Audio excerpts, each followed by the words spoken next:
Here are your starters for the visiting Mount Royal University Cougars. Number 2, So Ryu. Number 6, Alex Kensley. Number 7, Josh Blackman. Number 8, Skylar Rocker. Number 10, Jonathan Walter. Number 11, Finn Marshall. Number 12, Sharp Strauss. Number 13, Joe Reed. Number 20, Shannon Chenda. 21, Kwasi Ote. Number 26, Ruben Udenka.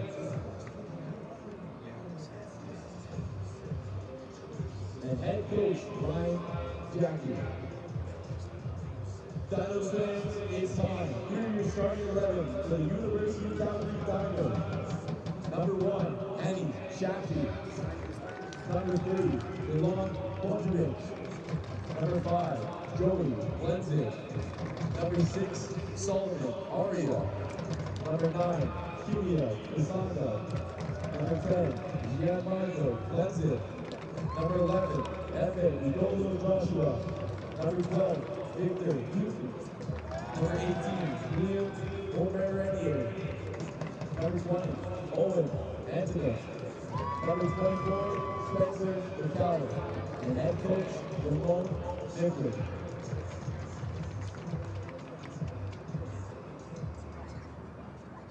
The University of Calgary, located in the heart of Southern Alberta, both acknowledges and pays tribute to the traditional territory of the people of the Treaty 7, which includes Blackfoot Confederacy, comprised of the Siksika, the Piikani, and the Kalani First Nations.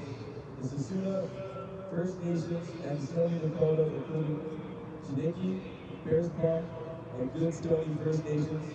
The City of Calgary is also home to the 18 Nation of Alberta, Districts 5 and 6. We now ask that you rise if you are able, remove your headwear for the playing of the Canadian National Anthem.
Thank you and welcome to McMahon Stadium. The 25-26 Court Child Classic between the Mount Royal Cougars and the University of Calgary Dinos right here at McMahon Stadium. Dave Stanish and Grace Moore right from the women's game, but no more than 20 minutes ago, up in the press box of McMahon Stadium, live in real time right here from Calgary, Alberta, Canada. Grace, welcome. Glad there's an elevator so you didn't have to walk up the stairs. I did walk, actually. Oh. And the fat guy took the elevator. Okay. So how did that game go for you guys about half an hour ago against Grant MacEwan? Yeah, we definitely knew it was going to be a challenge. They're always one that makes us worried of what to expect, but we put the right people out there and knew what to do in certain moments, and we were able to battle to the end and ended up getting the 3 points, which is a huge win for us. And now we're 9 points to start off the season. Yeah, 1-0 against the Grant MacEwan Griffins. And this game is the University of Calgary Dinos against the Mount Royal Cougars. About a 5-minute drive from one college to the other, and this is always the big part of the entire season. When they play hockey, they play at the Saddle Dome and in front of about 10,000 fans, and it means so much more now because 3-0-1 against 3-1, 10 points versus 9, first versus second, trying to host in the home games in the playoffs. And Grace, what are you expecting from this one? Yeah, definitely it's going to be a battle. This is, whether you're on the women's team or men's, this is one of the most exciting games to play in. But definitely both teams are up for the competition, and definitely both have the talent and are capable of competing out there. But I think it's going to be a good one to watch.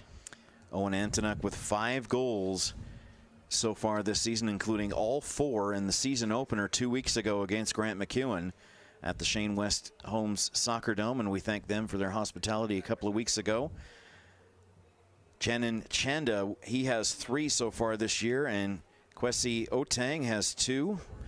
And both goalkeepers are ready to rock and roll. Hanny Schaffe for the Dinos, as always, and Siard Strauss, the German national for the Cougars, to our far left.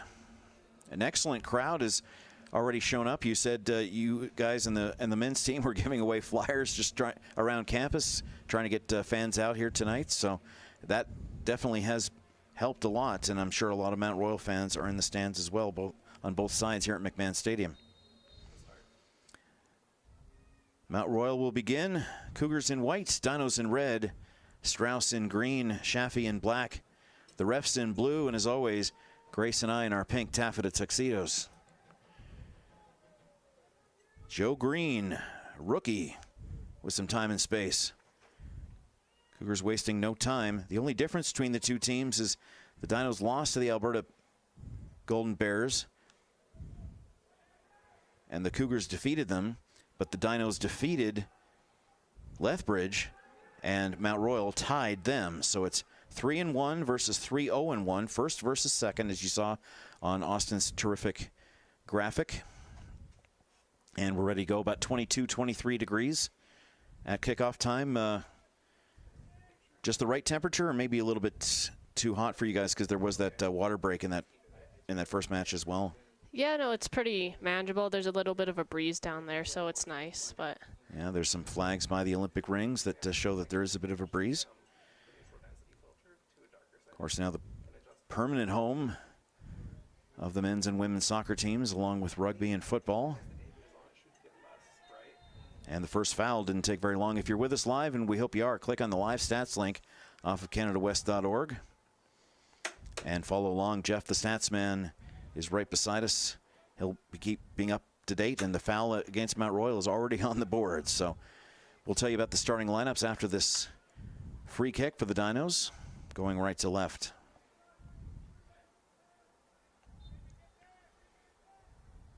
Lots of movement, as you might expect. It's sent up. It's there, a sliding attempt, and it looked like Strauss got some cleats in the leg, and we have an early yellow card. Dinos trying to duplicate what they did last week with Joey Plenzik scoring against the Saskatchewan Huskies in the 3rd minute, and Strauss is definitely in some discomfort here.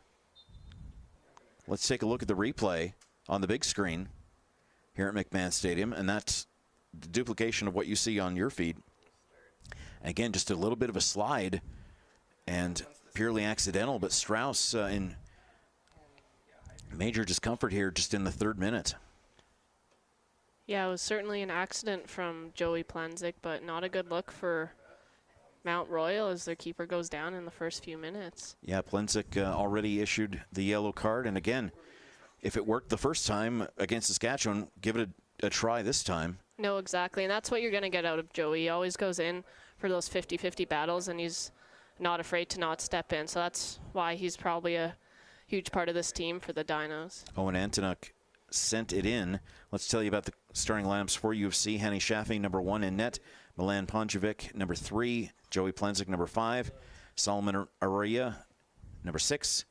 Kamiya Kasanda, number 9. Marco Plenzik is 10. Efe Idolu Joshua is 11. Victor Guten is 12. William Omernier is 18. Owen Antonuck is 20. Spencer McCallum is 24. For the Cougars, Hyunsu Ryu is number 2. Alex Kemsley, 6. Josh Flaxman, 7. Skylar Rogers, 8. Jonathan Walter, 10. Finn Marshall, 11. Strauss, the goalkeeper, is 12. Joe Green is 13. Chenin Chanda is 20. And Kwesi Otang is 21. Along with Ruben Kudelka is 26.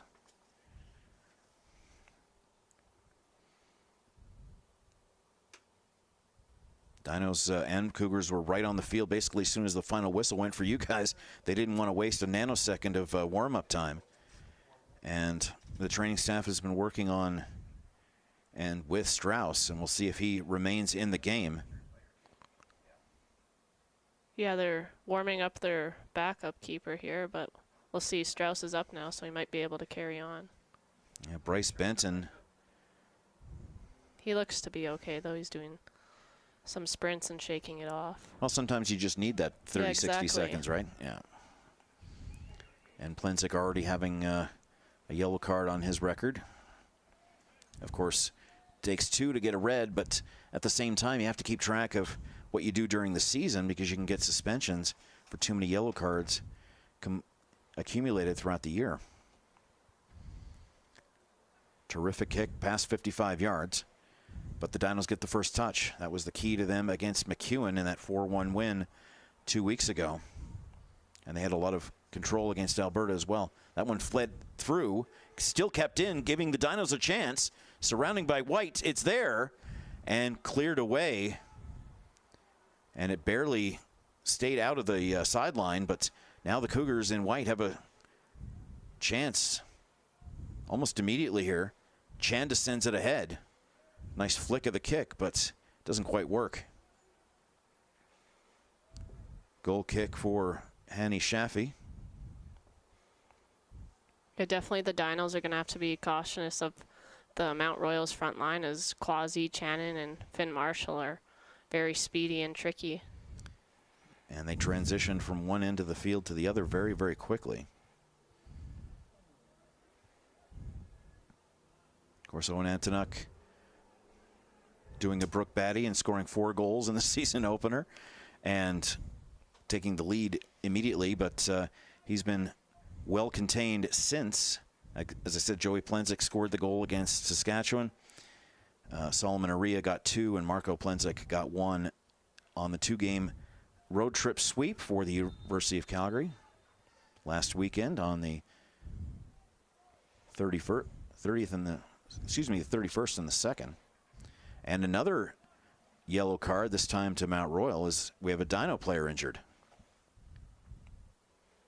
Yeah, Spencer McCallum went down and Channon took him down. Yeah, McCallum had a lot of great moments, especially in that McEwen game 2 weeks ago. A lot of responsibility and had a lot of touches. And we have a couple of players already just not 100%, but McCallum seems fine, and Strauss ready for anything in the net, as well as the free kick will come from the far left side of your picture in front of a very good crowd here at McMahon Stadium on a perfect day for a soccer match. Chenin Chanda gets the yellow. You know what the Dinos did with the first free kick. It's pushed in, nice clearance. Kemsley got a piece of it. Marco Plensic trying to settle the ball down. But again, these quick sprints from these Cougars, forcing Shafi to control possession. Yeah, the stats wouldn't really reflect it, but both the keepers in the women's game were extremely busy and had to create the offense from the back and handle balls that were even wide, and had to chase past their 18 a couple of times. It was pretty interesting how it turned out. Yeah, no, definitely both keepers from end to end were very active today. To chase or not to chase, that's always an interesting decision, but it worked out for both keepers in that game. And it worked out for Siard Strauss in this one. So what's it like to play a home game on turf instead of grass? Yeah, it's definitely different. We were talking about the field dimensions. If we compare it to Dino Field last year, this is just about double the size. So we've been practicing on it for a month now, and mostly all of our preseason games were on turf. So now we're pretty used to it, but this is our new home, so both us and the men's team will have to get used to it. Yeah, definitely some advantages, but both coaches have told me that they're happy to be on the regulation turf now, that because it's what they deal with on the road. But there's definitely some charm to Dino Park, just south of the Oval. It'll always have a warm spot in my heart when it comes to soccer memories. And there were some incredible goals and some a lot more wins than losses for both the women's and the men's team over the last 5 years at that particular location. Yeah, no, I definitely agree. Lots of memories there, and though teams complained about how bumpy or whichever the conditions were, but it was definitely a fun field to play at with full of memories. Chanda sends it to his left, and that'll be a shot at the goal on target, and Hani Shafi has no trouble. But, yeah, just what I'm missing is the being between the two benches and listening to the coaches not be too happy with each other or the refereeing staff. So we're going to have to see if we can get some sort of other type of microphone down there, Austin, and see if we can capture the magic we had back at the old park. Anyway, Cassanda looking for his first goal of the year. We'll set up the first corner for the Dinos for the day here on the near side. How much of a sun disadvantage is Strauss dealing with right now? I know you're not a keeper, but was it significant for you guys earlier? It didn't seem, Anna never mentioned anything about it, but definitely he has more of the sun in his face, but it's not too bad. But definitely probably UFC put that when they were doing the coin toss and taking this side first. Yeah, probably no coincidence there. Again, lots of movement even before the ball is struck. First in the Prairie Division versus second. Sent in, headed through. Everyone's just trying to find the pinball. It'll be kicked up and caught by Siard Strauss, who's, if you just walked in now, would have no idea that he was injured earlier on in the matchup. 11 minutes in.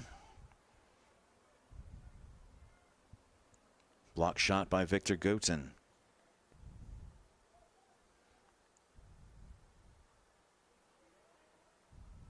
For those of you who don't know, the Crowchild Classic is not only soccer, but all the sports put together, and whoever earns the most points between the two teams in games against each other wins the big trophy at the end of the season. So basketball, volleyball, hockey, and soccer and everything else is all added together in the head-to-head matches.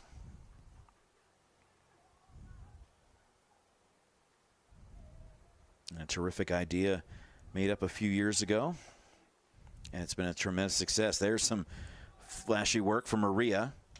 He'll get it taken away. Time and space only limited, though, for Flaxman, fifth-year business student. Now he's having some issues. Antonuk working his way right to left. Big blast off the head of Kemsley, number 6. And the injured player for the Cougars seems no worse for wear. Another corner, this time for UFC in the 13th minute.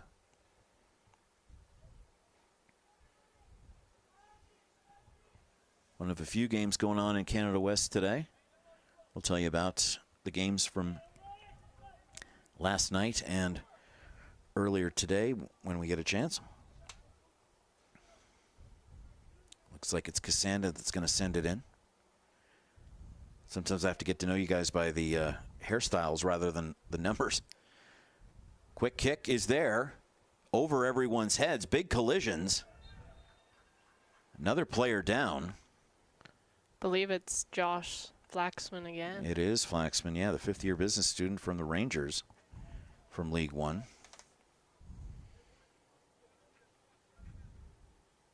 A lot of spring-summer teammates are playing against each other this afternoon, no doubt about it. Last night, Fraser Valley over Thompson Rivers 5-0 on the men's side. Victoria 3-1 over UNBC, and UBCO Okanagan tied Trinity Western. McEwen and Saskatchewan have already finished. And that was a 1-1 draw.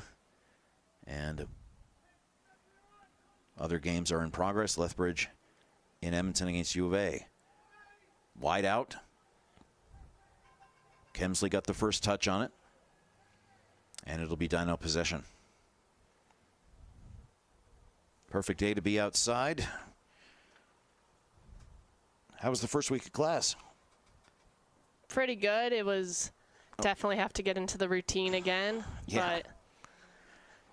But yeah, definitely schoolwork will start to pick up probably within a few weeks. Yeah, everything was a week earlier this year just because of how the calendar laid out. So the Nationals will not be over Remembrance Day weekend. They'll be the week before, just based on how everything laid out on the Gregorian calendar.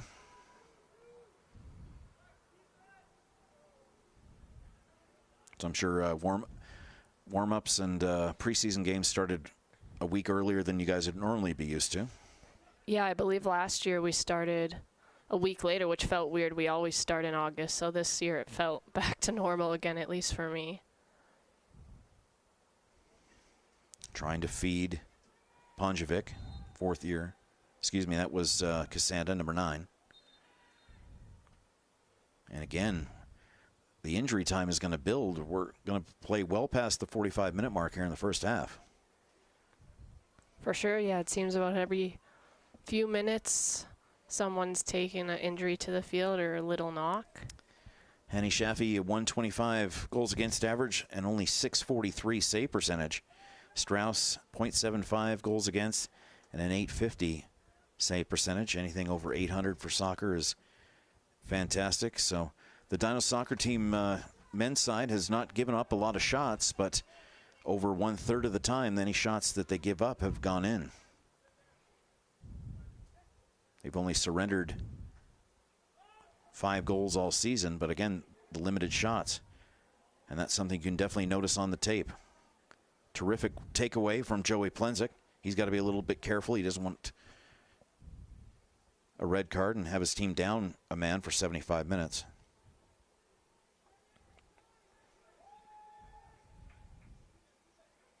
And Tanuk with all the time and space he could want, but they're going to go the other way, trying to feed Joshua.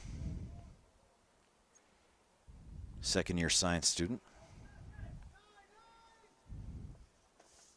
What I always say up here, Grace, is like especially in the last couple of years, especially on the men's side, it seemed like everybody was in the engineering program, so at least the young guys could ask the old guys about certain things on the bus, and they could also sell them their books, which is perfect. Exactly. No, there's a ton of them in engineering, which is nice to see as people look at, especially men's soccer, like they're just there for soccer, but nice with the Dinos here, a lot of them want to pursue in academics as well. Engineering certainly not the easiest thing on campus to get a good grade in.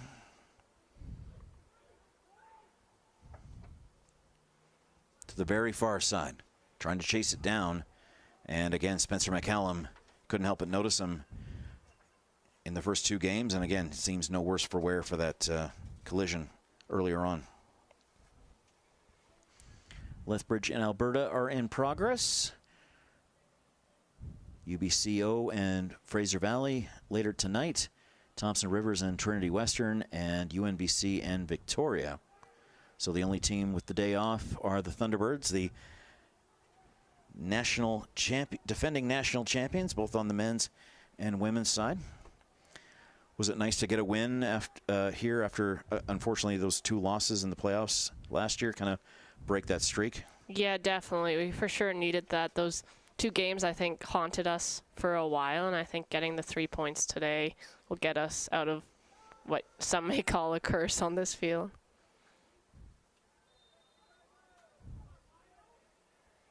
Well, there were a dozen teams that would have liked to have been here and weren't last year, so top 4 out of 16 isn't anything to complain about. No, exactly. To the near side. Here we go. Marshall, he's got 1 goal this year. The drop pass doesn't connect, and the Dinos want to break out right to left in the 18th minute of the matchup. Joshua tries to shake and bake, can't maintain. And Dinos giving them no time to think, but that one way over everybody's heads. And Shaffy had to be very careful to catch or not to catch.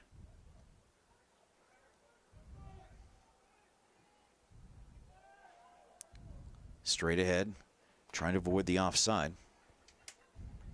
Camilla Casanda. The Belgian national. Few international players on both of these rosters, actually. Mount Royal has 6 German players, 7. 1 from the UK and 1 from Luxembourg. That's cool. Just the adventure of playing soccer on the other side of the planet. Kind of a neat idea. Yeah, when I think about previous years, it seems MRU gets a bunch of international players. Joe Green feeding it in. Pinball possession. Green got his attempt stopped, and the Dinos want to escape. Guess who? Owen Antonuk gets taken down. We got some knowledgeable soccer fans not liking that yellow card.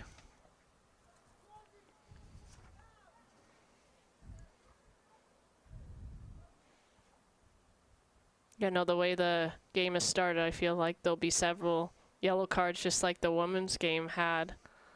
Yeah, that was full of aggression. Yeah, that was kind of crazy. Finn Marshall awarded the yellow card.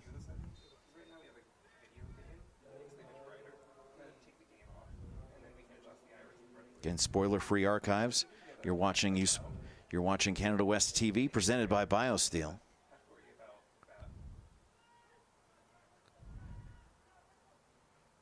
Dinos trying to make the Cougars chase. Terrific ball inside. Aria, a little bit to the left. Some great work to get them chasing. They didn't know where it was going, and Aria was right there in the middle. Yeah, no, definitely. Even to start the game, I feel like the Dinos were very direct, and there you saw some patience, and that's what will break teams down, is being patient and switching the play instead of always balls over the top. So they're trying to break down the Cougars. And now in a bit of trouble here are Mount Royal in white. They managed to escape. Green will start the process left to right, the counterattack, and it'll be taken away. The men's team doing a lot of what the women's team did. Takeaways in the middle third. Plenzek couldn't make it happen. I think they were a little bit too generous with the passes. Chanda. Nobody knew where it was for a moment. Chanda will keep chasing. And Shaffy barely escapes by clearing the ball out of bounds. An interesting sequence on both sides inside the 18. One and then the other within just a few seconds. Mount Royal seems content to try to just use breakout offense rather than what the Dinos have been doing, which has been more of a sustained pressure. In those games against Alberta and McEwen 2 weeks ago, they probably had at least 2/3 possession. And the other teams were just satisfied to let them try to run themselves out of energy. Rogers can't find a connection. And the Dinos will clear it away again.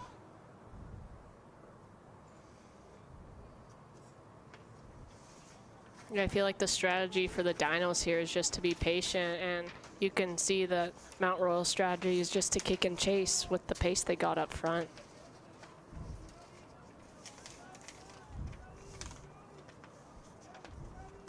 Well, you guys have never really been a kick and chase team either. Not that there's anything wrong with it, but it's just that just doesn't seem to be either Dinos team style. No, I don't think. It's definitely a different style to play. That one dropped in. Ruben Kadelka had to maintain. Another call from the referee. And he's been as busy as anyone here in the first quarter is complete.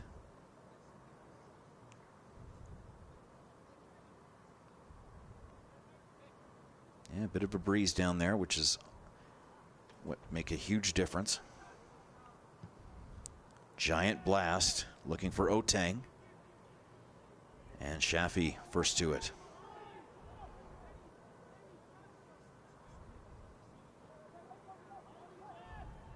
Of course, we'll have the women's against the Pandas tomorrow at noon.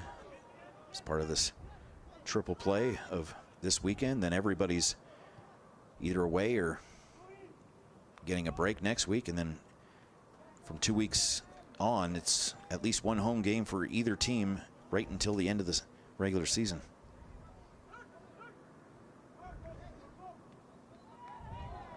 Another collision. Chanda didn't like the call, but there was no call against him. Look at players down all over the field. Referee doesn't know that there's a Dino about 40 yards behind him, having struggles. It was also Chanda that took Plenzik down. He's got to be careful as he's already on a yellow. That's right, he is, yeah. And then he was the one with his arms up, wondering why there wasn't a call in his favor.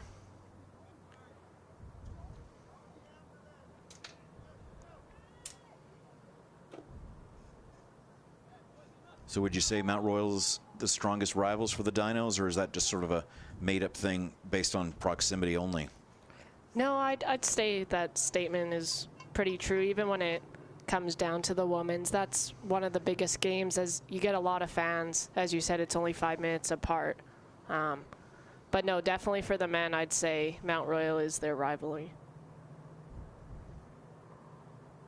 Yeah, there have been some heated discussions between the two coaching staffs, for sure. Ryan Jackie, his 11th year in charge of Mount Royal, and of course Ramon Mifflin, second year in charge of the UFC, and of course Mo Elgandor, one of the best Cougars to ever play, is a Dinos coach. There it is, big save. First big one of the day for Strauss, and got lucky with a rebound that the Dinos couldn't reach. Cutting in through. Oh, Antonuk with a great piece of work. The back heel, that was not his intention. He gets easily frustrated, more at himself than others, but he wants to be perfect out there. He'll get a second chance, he'll drop it off. Time and space, not the blast that Camilla Casanda wanted. That could have been in the top corner of the nets, but it stayed along the grass. And Joe Green will again start the process. Some ping pong of possession across the center line. Antonuk's had some time with Calvary, being a draft pick and being allowed to go back, which is a terrific rule. I think that it's not that you exhaust your eligibility and then the first time you play pro, you can go back, and it's a terrific thing between the CPL and U Sports. Antonuk gets taken over.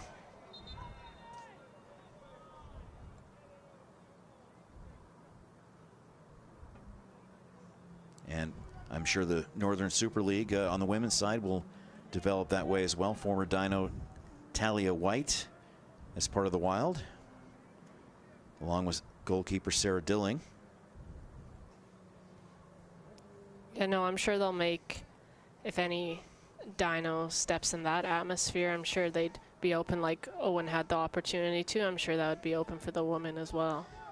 And the Wild are letting us borrow their dugouts. Yeah. Have you been to one of their games yet? I have, yeah.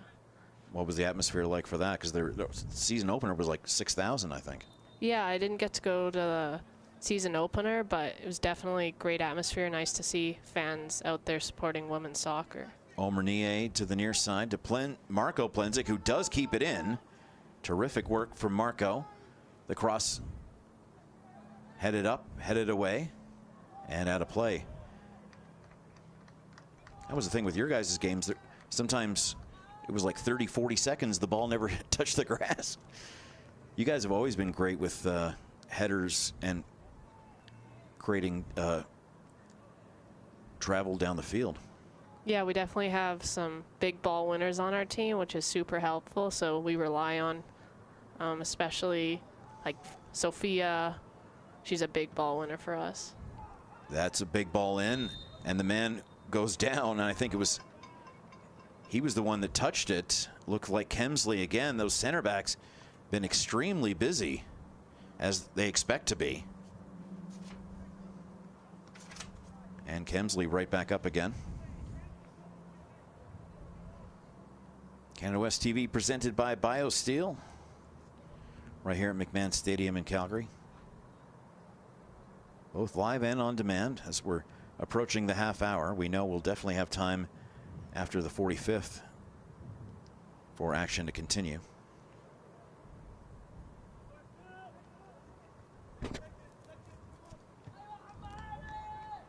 Great kick for Strauss. Big sprint for Solomon Aria. He can't come up with it though. Mount Royal traveling left to right in the white jerseys if you're just joining us. Nice little move. Little cutter, it's there, and it's in! What a terrific effort. Channon Chanda, his 4th of the year, and how about a backflip to end it off? Yeah, it was definitely great movement by Chanda to pop that one in there. Fantastic chip pass ahead. All Chanda had to do was finish. Let's take a look at the replay. From about 40 yards out. Here's where it comes from right here. Making that little tiny move and a perfect blast onside behind the defender. And Chanda puts the Cougars up 1-0. Flaxman with the assist.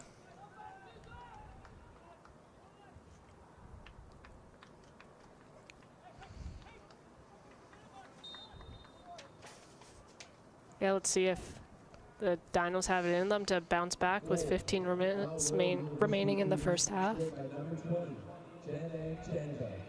Just like you draw it up in the playbook.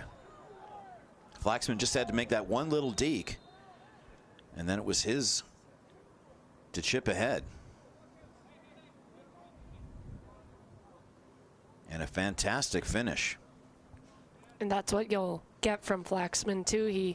He's a very tricky player. You never know what he's going to do, and he was shifty there and played a through ball as you're suspecting him to shoot there, but instead he looked for his teammate there. Chanda's 4th of the year, the rookie. From Cavalry, so he's had some time with Tommy Wilden's squad as well. ECOL is his program.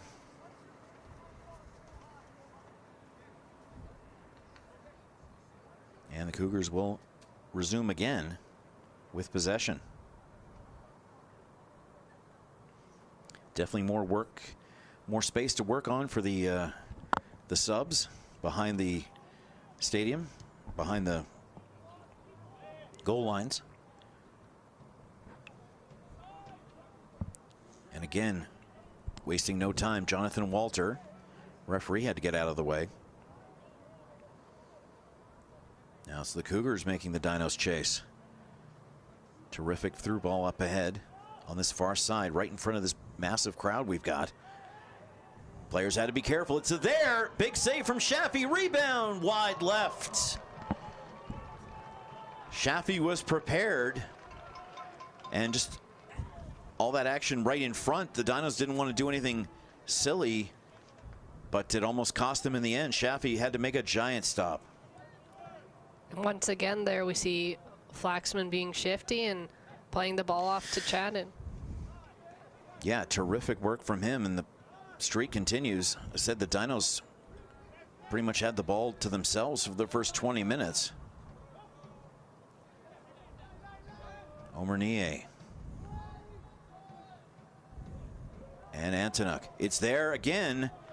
And Strauss doesn't have the rest of the day off either. They're going to put the pressure on to try to tie this one up.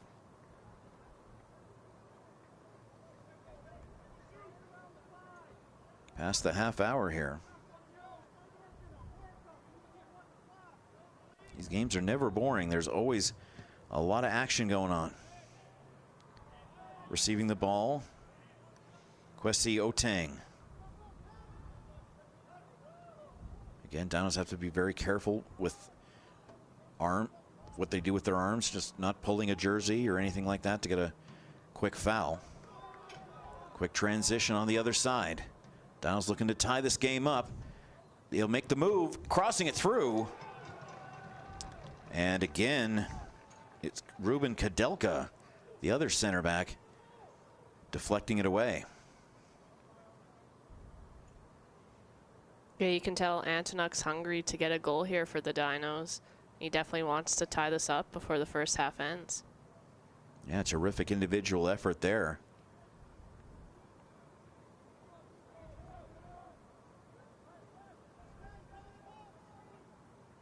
Another corner for U of C.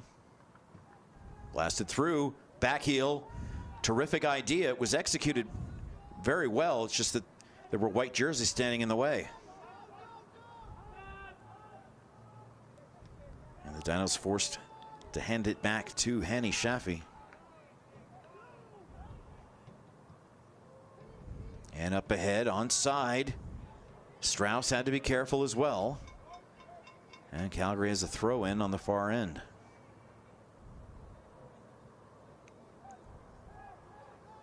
Crowchild Classic Day 1. Living up to the hype. It's there again. And Strauss grabs it. Fourth-year physical literacy student from Stockelsdorf, Germany.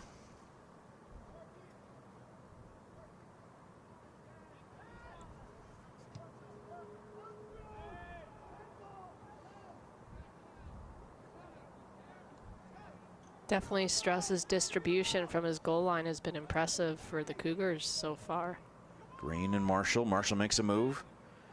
He's got a yellow on his plate, but Otang couldn't be reached. Again, the strategy is sound. Sometimes the hot dog play is the only one that can work.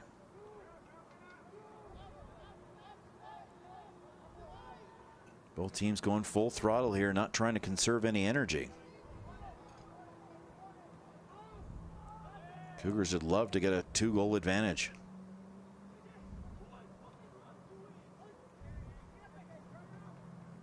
Dinos having to adjust on the fly here. Setting up F.A. Idolu Joshua. Crossing it through. Again, the center backs prepared, knowing what the situation would be and getting in the right position.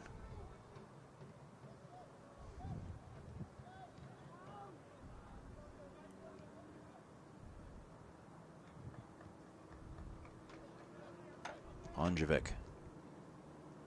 Marco Plensic makes a move. Marco looking for anybody in red to send it through. And again, Mount Royal was there. But Ponjevic gets the next touch from the back line.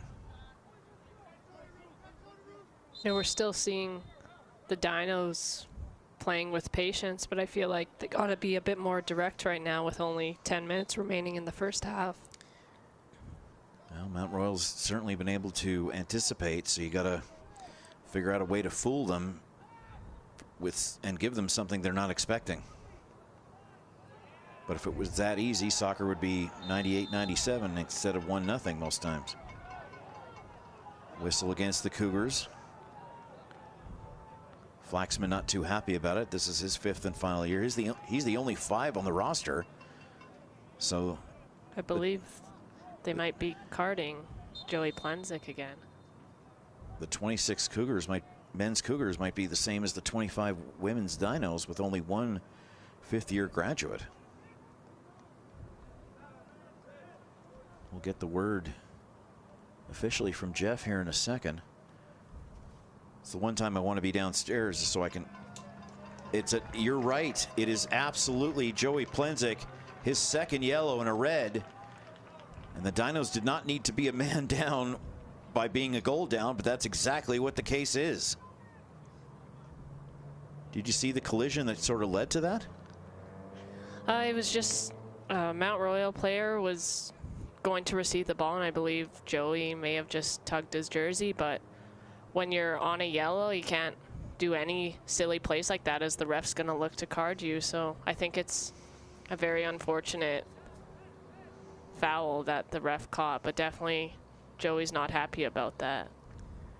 Yeah, he is not. Of course, card accumulation can lead to suspensions further along in the schedule. So Dinos, this has been an eventful half with a lot of injuries and now a double yellow in just the first half for one player. That's Joey Plenzik. So Mount Royal ready to feast like Cougars usually do. Yeah, definitely not the look the Dinos wanted, but let's see how they can manage with 10 on the field. It's certainly possible to win a game with 10. You just have to change your style of play a bit. Yeah, I've seen teams score 10 versus 11, so I'm not going to use that word that we use all winter. I'm just not going to, but it isn't impossible, like you said. But again, the players' fitness to only be the 10 will certainly be challenged here in the next half of the game. If the Dinos can escape down 1, at least they'll have a few minutes in the dressing room to talk about a long-term strategy. No. And Joey's not that style of player that would take anything too No, definitely. As I hard. mentioned, he's aggressive and he'll do whatever it takes for the team, but he's not going out there to do harshful tackles. He's just out there to protect his teammates. So it definitely wasn't an intentional red, but just has to be a bit more careful. Arash Major subs in on top of everything else for F.A. Adolu.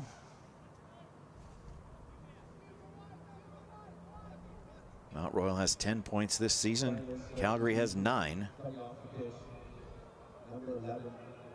In this 6-team division, 13-team league, which is Canada West 2025. Walter puts it up. It's there. Kept in smartly. Still loose. Big shot. Big block. Kwesi Otang had the best look, but terrific work to keep it in from rolling out on the far sideline. U of C would just like to escape the half, but there's 4 minutes of regulation and probably at least 4, if not 5 or 6, of injury time. Antonuk. The Cougars have an extra man to watch him for the rest of the day. Aria. Big moment for him. Just over the head of Spencer McCallum on the right side. Yeah, definitely Aria explosiveness is very evident, especially on the pitch today. He's definitely, just like Antonuk, very hungry out there to get a goal for the squad. Every time Calgary's playing a certain opponent, Mount Royal plays the opposite. So when Calgary was beating MacEwan, Mount Royal was beating U of A, and then the next day, Calgary played U of A and MacEwan played Mount Royal. It's the same thing with last weekend, Saskatchewan, Lethbridge. Both teams traveled for those matches. Calgary getting the 3-2 win at Lethbridge and a 1-0 win at the University of Saskatchewan. And of course, Mount Royal, a 2-1 win over Saskatchewan, and then a 0-0 draw against Lethbridge. And as you were saying, no matter who the opponent, no matter what the team is, no matter what the records are, Lethbridge is never an easy place to play. No, exactly. I don't know what about it. It's extremely windy when you go there, but Lethbridge will always turn up to play regardless of what their record is. And we will see them here sooner than later as well. GoDinos.com, MRUCougars.com, CanadaWest.org, usports.ca. Quick diagonal attempt for McCallum. He cannot keep it in.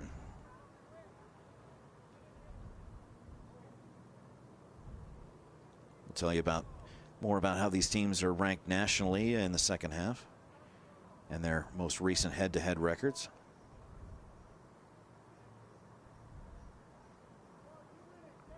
They're always tough games. There's never much to separate the two teams, but Mount Royal on the men's side has definitely had the upper hand since COVID.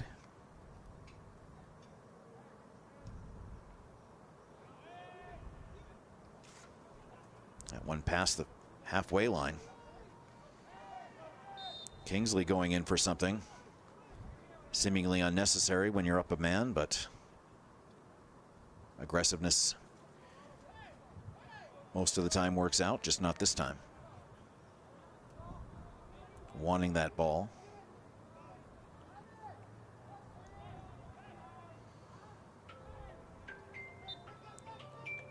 Indirect free kick here for the U of C. It's there, headed up, and a great idea. Just about 5 feet too high as the goalkeeper Strauss yells at his teammates to wake up. We could hear that all the way up from here. You know, you definitely see where his frustration's coming from with only a few minutes remaining. It will definitely make a difference if Cougars were to concede a goal. Yeah, because playing down a man tied versus playing it down a man and down a goal is completely different from games that I've seen in the past. McCallum trying to maintain possession. He'll send it loose. The far touch line, it's that yellow line at the back end, but cannot be reached. We're playing the yellow lines here at McMahon Stadium.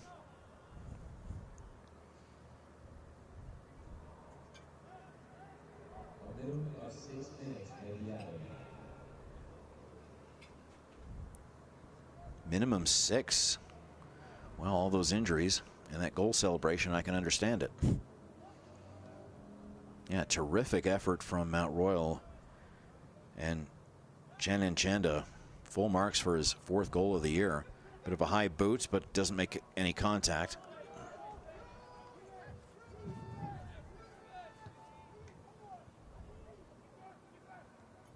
Mount Royal just happy to dump it in and give chase with a man advantage. Flaxman doesn't want any more cards against himself or any of his teammates. This is the last thing they want, because they don't want it to be 10v10, even with a goal advantage.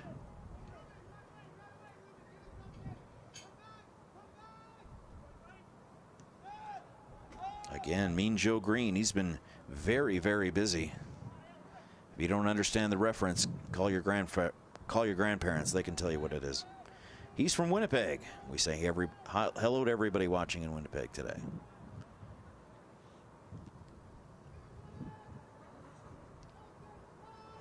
Flipped in. Nice job. It's loose. Taken away at the last possible second. Mount Royal had 2 opportunities. 2 different men were down there, but smartly cut off. Calgary did a fantastic job inside the 18. Look like Omer Nie completing his defensive responsibilities, as the formation has definitely adjusted since Joey Plenzik was ejected.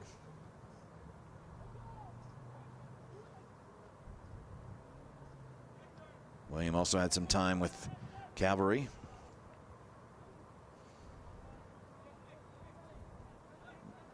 It seems him and Owen got to experience a little bit of the same pathway, which is nice to see, as it shows it's open to many players. Well, Tommy Wheeldon might be in the audience today, depending on when the flight landed from Toronto. Disappointing loss to York last night. But if anyone was going to break Forge's streak last week, I didn't think the Cavs would do it with as many goals as they did, but well done to them. And Tommy might be in the crowd tonight. You just never know. Antonuk looking for a call, but I believe he was the last one to touch it, but I was mistaken. It'll be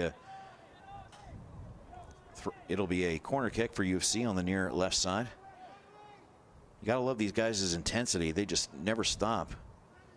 And even in how they complain to a referee, they just never lose the passion. Yeah, no, definitely on the complaining part. The men, they don't stop with that. They'll try to get their way, but no, certainly since UFC have been down a goal here, their intensity's definitely picked up. Again, Mount Royal able to anticipate and get the first touch. Trying to make a move to the outside. Major, the sub in. Mount Royal will give him enough time. A foul outside the box.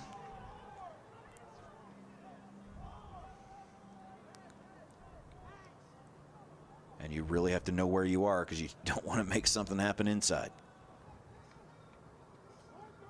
One step closer, and that would have been foul in the box, which UFC would love to PK with a minute remaining. Yeah, Owen Antonuck scored a penalty kick goal on day one a couple of weeks ago at the indoor soccer dome, thanks to Shane Holmes. You see all the red down low, closest to the camera. It's there through everyone. And another corner as we are in the 6 minutes, minimum 6 minutes to end the first half. Mount Royal 1, Dinos 0.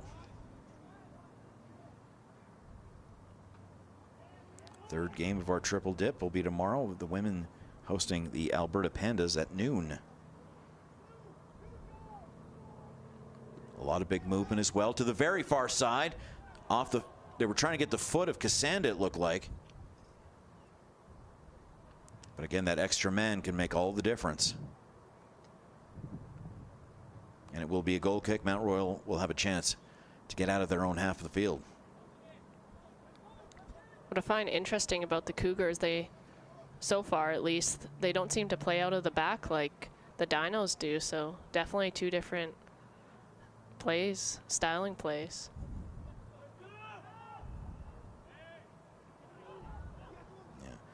Sierra Strauss will probably sleep in tomorrow, but you wouldn't know that he had been hurt in the 3rd minute.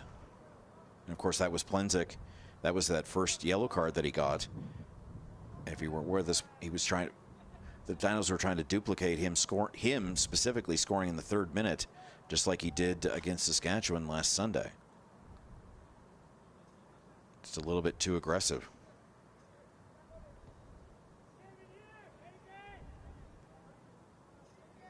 I think Mount Royal content to take a 1-0 lead into halftime. And that is halftime. Dinos trail by 1. Check out some cool videos from our boy Austin here about everything going on at the UFC. We'll see you in a few minutes for the second half of this Canada West TV matchup, as always, presented by BioSteel.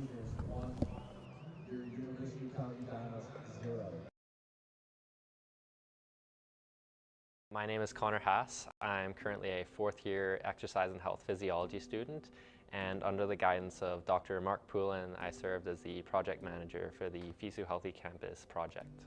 The FISU Healthy Campus accreditation process evaluates 100 criteria housed under 7 realms of health promotion.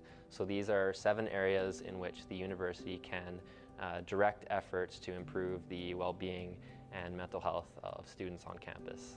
The students over the course of one summer tried to seek out as many different areas as possible where the university met the different criteria. So the process of certification is quite an extensive process, and the universities are expected to fulfill as many as those 100 different criteria. In this process, we engaged with several faculties and networks across campus. We received a lot of support from faculty members and staff from the Cummings School of Medicine and from the Faculty of Kinesiology. Without the instrumental support of teams like Active Living and Student Wellness Services and Dinos Athletics, we wouldn't have been able to accomplish what we had accomplished. At the end of the summer, they were able to submit to FISU 94 out of 100 criteria. FISU evaluated them and then validated those criteria. And shortly after, or more recently, we were awarded the first platinum level certification in the Americas. I'm particularly proud of the fact that we've created something really positive for the University of Calgary that aligns really with healthy lifestyles, behaviors, and also provides a healthy campus. By demonstrating that our program is in line with the international standard here, we show that what we're doing is in line with the dynamic needs of the student body. We're able to contribute to a reference source for other universities across Canada and across the globe to look to us as a role model for change going into the future.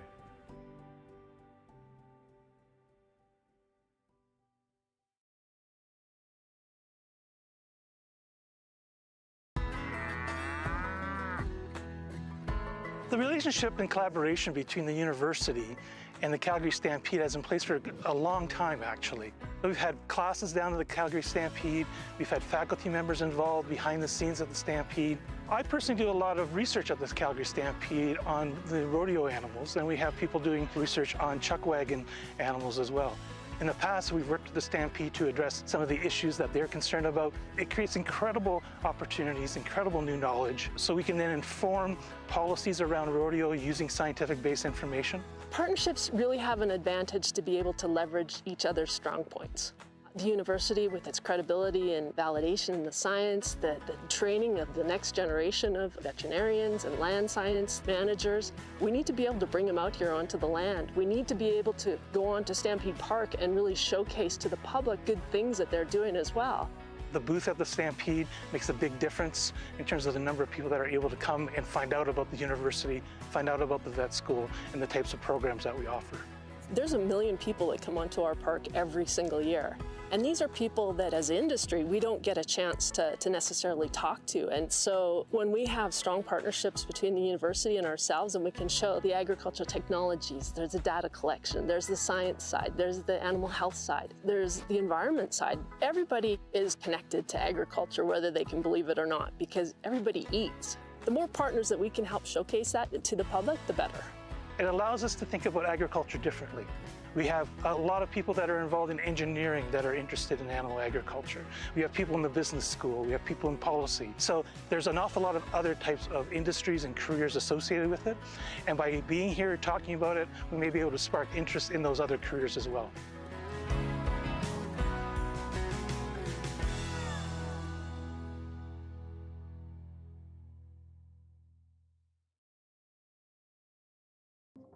Rugby has been an incredible journey for me, and it's given me so much. Rugby is one of the fastest growing sports in Canada. That's really the extra motivation to do this research and make sure that we're preventing injuries and that girls have long, really enjoyable careers in this incredible sport. My name's Catherine Dean. I am from Enniskillen, County Fermanagh in Northern Ireland. I am a postdoctoral researcher here at the Sport Injury Prevention Research Centre, CIPRC. I'm also an international rugby player with 23 caps for Ireland. I'm a chartered physiotherapist and a level 4 coach.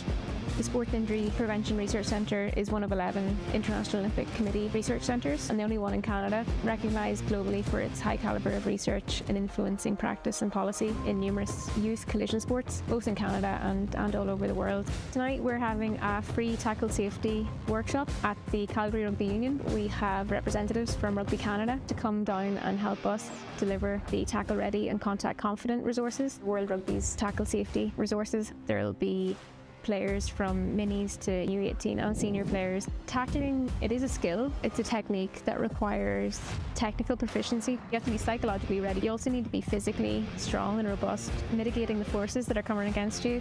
My qualitative research really involves giving athletes, coaches, healthcare professionals a voice in sports medicine research. We find from the implementation research that in practice sometimes we fail to look at the context in which people need that information or they want to receive that education. What we found was that on tackle safety in women's rugby, girls and women have a preference for learning how to tackle in a very graduated manner to understand the why. Why would I do it this way? Typically, the boys and men's players don't really ask why. World Rugby kindly funded us a couple of years ago under the supervision of Professor Carolyn Emery, co-investigators Dr. Isla Schill and Dr. Stephen West. The success of this research centre really speaks for itself.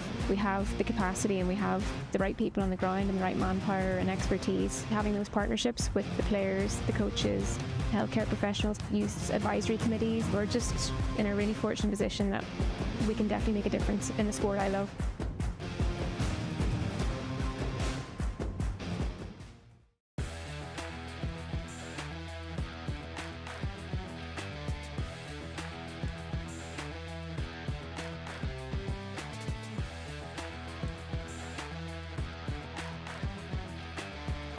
What a play, Bellaro. Rugby has been an incredible journey for me, and it's given me so much. Rugby is one of the fastest growing sports in Canada. That's really the extra motivation to do this research and make sure that we're preventing injuries and that girls have long, really enjoyable careers in this incredible sport. My name's Catherine Dean. I am from Enniskillen, County Fermanagh in Northern Ireland. I am a postdoctoral researcher here at the Sport Injury Prevention Research Centre, CIPRC. I'm also an international rugby player with 23 caps for Ireland. I'm a chartered physiotherapist and a level 4 coach.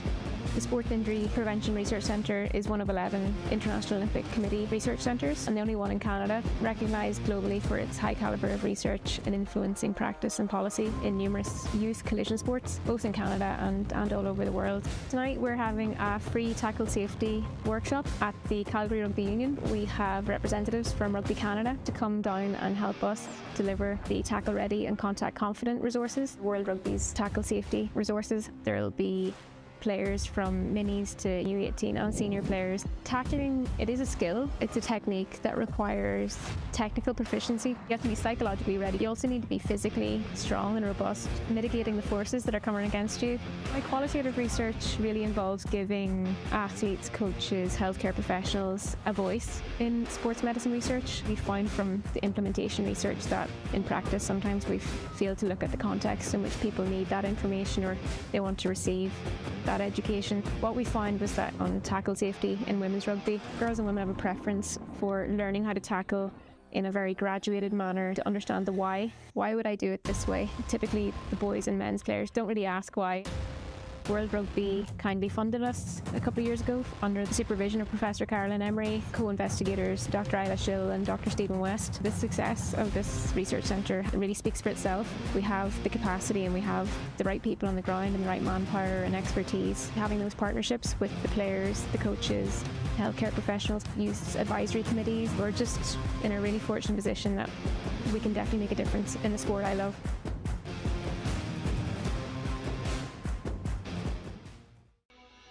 Calgary really is the epicenter for entrepreneurial talent in all of the country, and the University of Calgary is right in the middle of that.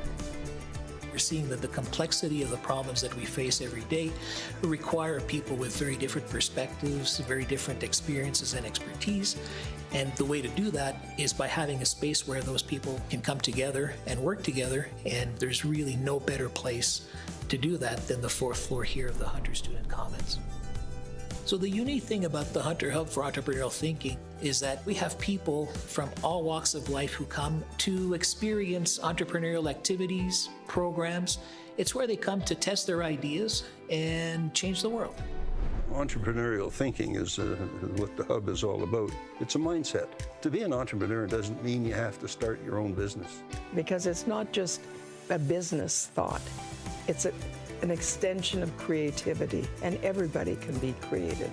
We work with entrepreneurs wherever they start, and so that community that we build here starts with first-year undergrads, all the way to professors who've been working on a research project or technology for 20 years.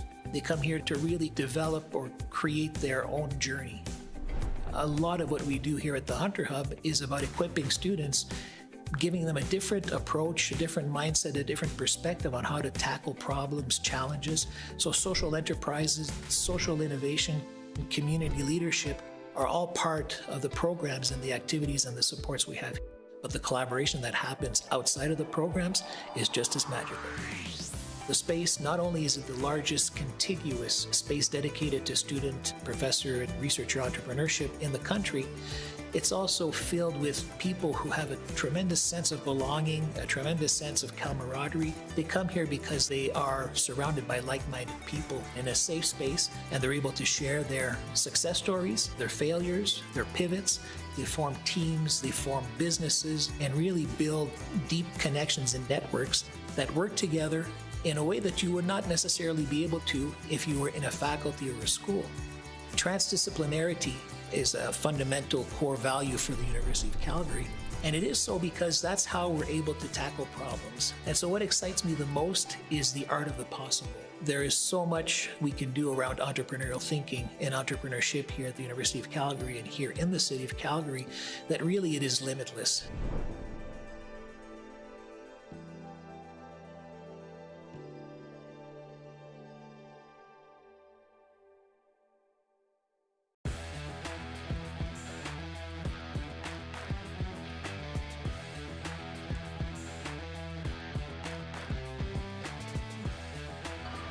Stolen away by Proctor.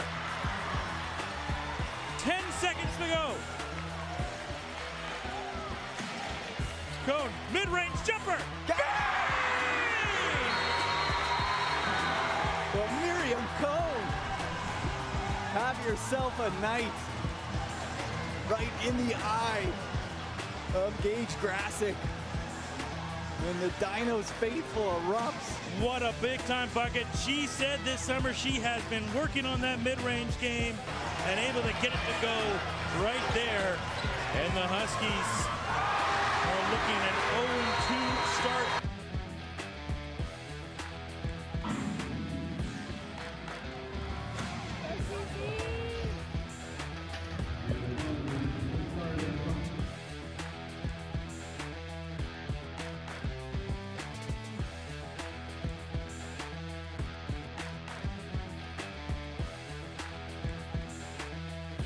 Can Hani Shafi do and go here for Calgary? Senior. Beautiful save by Shafi. If Cooks' save was something special in the second half, that one was even better by the Egyptian. Hani Shafi, what a stop. And we're still scoreless here. That is one of the best penalty saves we are going to see this year. McLeod, who's had a little bit of an off game for her, guarded by Oz, and stolen away by Geraldo. Oh, nice behind the back by Geraldo. Then connecting for the alley. What a play by the Dinos! That's how you get going in the open floor. Make it happen. A little behind the back jelly from Geraldo. Up top to Sammy Shields, who quote-unquote throws down that alley-oop. I think we might know come award season what the women's Dinos play of the year is. Break it down. Or take a look, man, behind the back. Something slight. Get it up to Skumatova, who goes upstairs to Sammy Shields. That's 3 dribbles, getting herself a look on the end of the floor, man. All started with the behind the back, something slick.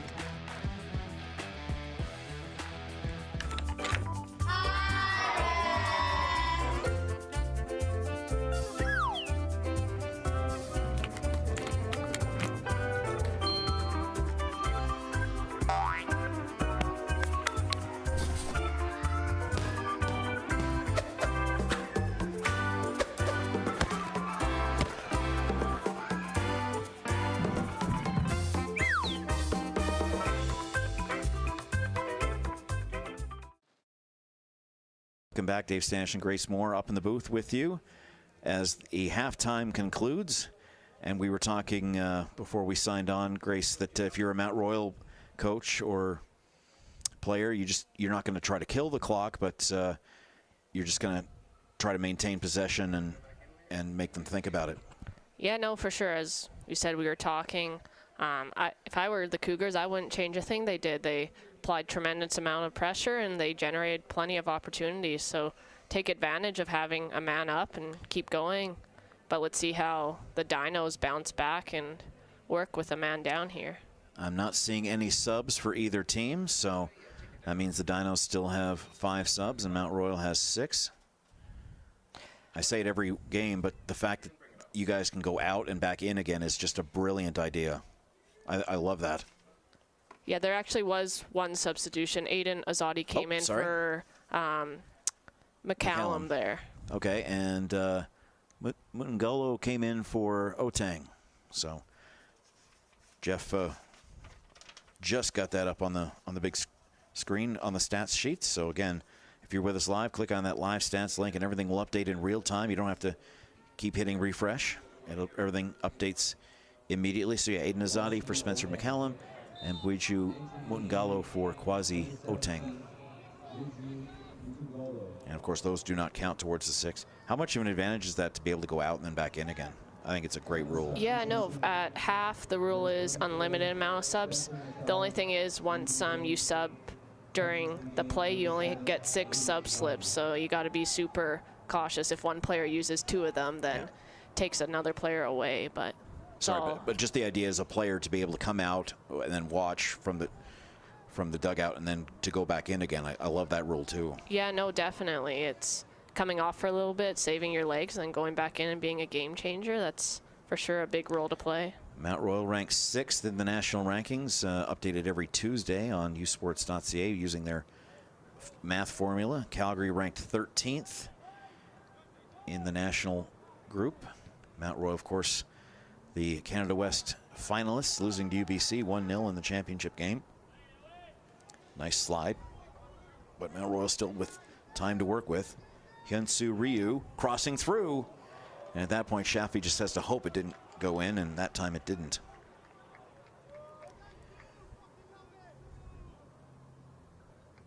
So yeah, 6 versus 13 nationally. Mount Royal losing to Montreal in the national quarterfinals in Oshawa last year.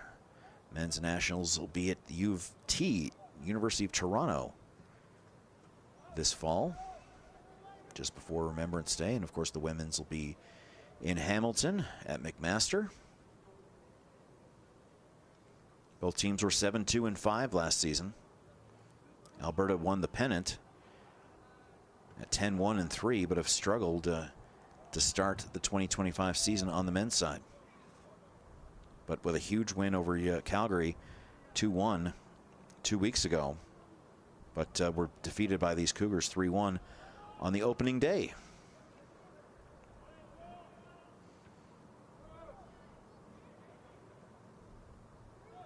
And if you're Calgary, you're just trying to hope for an opening, hope that, or force Mount Royal into a silly mistake, preferably inside the 18-yard box, and try to take a risk and not pull a guy down, which is exactly what Aiden Azadi just did. And he got carded there for it as well. That's exactly right, yes. Azadi, a 5th-year student.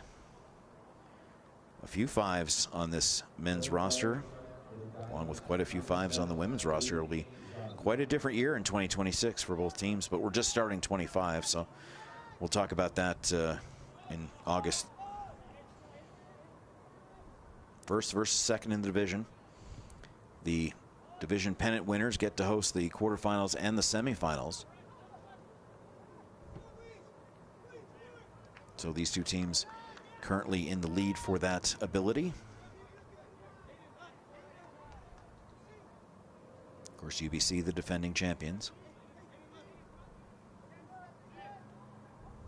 Calgary lost to Fraser Valley in the Canada West quarterfinals on penalties last year.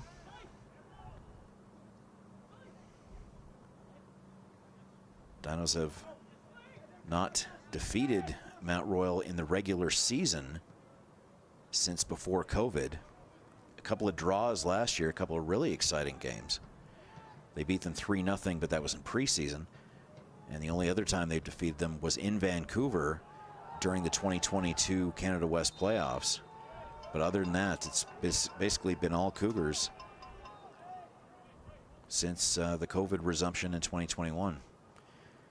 And like you were saying, Grace, a lot of people got that extra year like yourself because of COVID. So not only is both Dinos teams going to change, but all of Canada West is going to have a massive exit at the end of this year.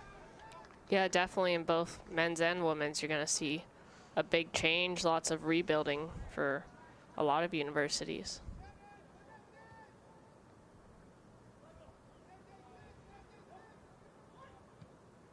And then in 2026, that's when everything will become normal again after what happened in March of 2020. But that's just how it goes. At least you guys got that extra year. So,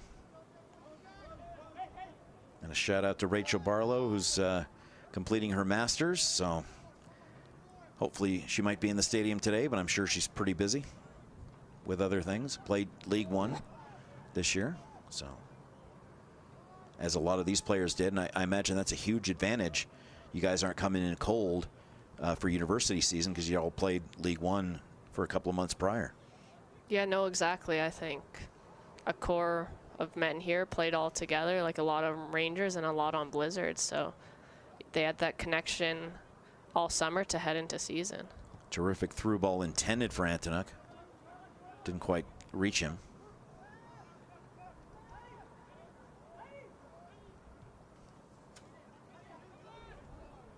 Halftime stats, shots at the goal were actually 8-6 for Calgary, but on the goal was 4-2 for Mount Royal. Calgary's had all 7 corners, and the Mount Royal Cougars 9 fouls to Calgary's 3, but both yellows, 2 yellows apiece, but of course both yellows for Calgary to the same player, which means that they're a man down for the rest of the contest. Shaffey and Strauss have both been very busy. Omernier has definitely become a more all-round player rather than just the offensive threat he was 2-3 years ago.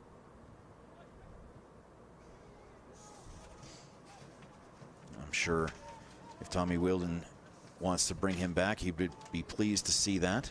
That's a chance for him. It's there. Big stop. Second try. Cassanda had that taken away at the last second. My, oh my. Maybe they caught the Cougars sleeping a bit. Let's watch the replay on the big screen. Nice through ball in. Just in between both players, and a nice opportunity. Strauss had to be ready.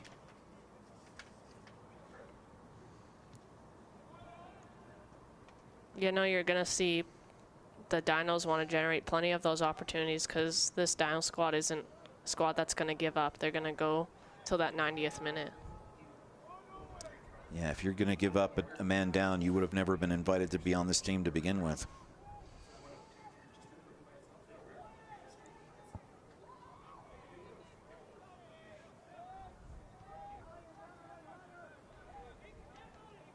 Cougars fitness level certainly at a high so that they don't have to push it too hard.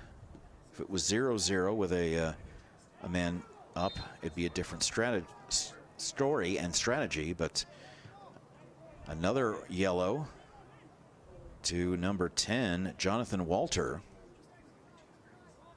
And like we were talking about it at halftime, you get 3 and you miss a game. You get 2 more for a total of 5, you miss the next 2. Yeah, no, some may think that yellows disappear, but unfortunately not in youth sports. They definitely carry over, and it's worth being cautious of. Yeah, you don't want to take a yellow today and then take a yellow in mid-October and miss the next much more important game then because of a silly yellow in late August, early September.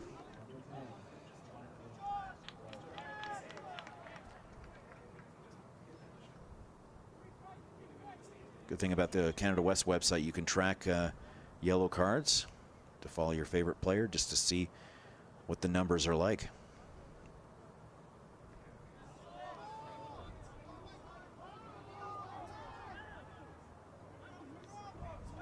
Mount Royal getting frustrated with the referee here, despite having 2 large advantages, both on the scoreboard and in the lineup sheet. There's 1 extra white jersey with white pants and white socks out there. Dinos in the all red. Dropped it in, you never know.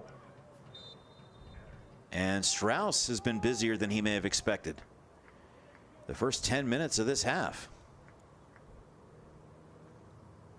Yeah, definitely the Calgary Dinos have came out with some hunt in them and grit, and they want that tying goal. Last 2 games between these 2 teams have been ties, 1-1 and 1-1.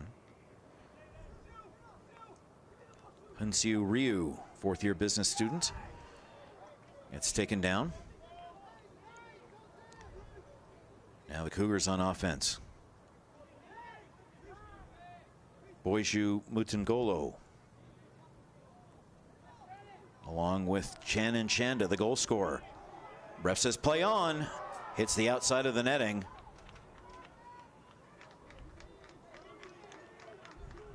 Good look for Mount Royal with the lead.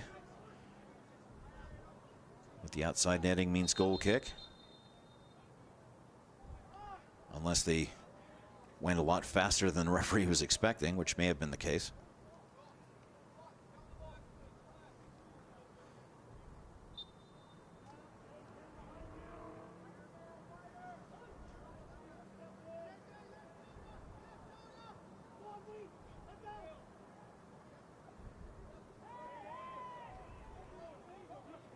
Mount Royal trying to create some problems, eliminate some passing lanes. Great tap ahead. That was awesome. Just the individual skill at this level. Where do you find the hole? Where do you exploit the extra man? Great through ball, but the Dinos will cut it off. Azadi. Drop it in. Make an inside move, get that inside track, and Kamia Kasanda will kick it away. Azadi's there, he'll get a second chance. They'll go to the left, giving Antonuk a lot of time and space inside the area. Antonuk wanted a call. Mount Royal wasn't paying much attention to him at all, so he walked his way inside the yellow lines. And now it looks like the Dinos are going to get a yellow for the conversation. Yeah, Marco is just standing up for Antonuk going down, but as we've talked about before, you got to read the ref. If they don't like conversations, you know they're going to pull out cards, so you got to be very careful.